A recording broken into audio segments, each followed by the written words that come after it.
দোয়াটি হলো বিসমিল্লাহি আল্লাহুম্মা জান্নিবনা শাইতানা ওয়া জান্নিবিশ শাইতানা মা রাযাকতানা।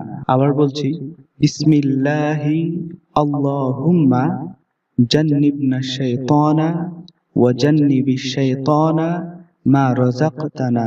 বিসমিল্লাহি আল্লাহুম্মা জান্নিবনা শাইতানা ওয়া জান্নিবিশ শাইতানা মা রাযাকতানা। এই হাদিসটি বুখারী শরীফে বর্ণিত রয়েছে।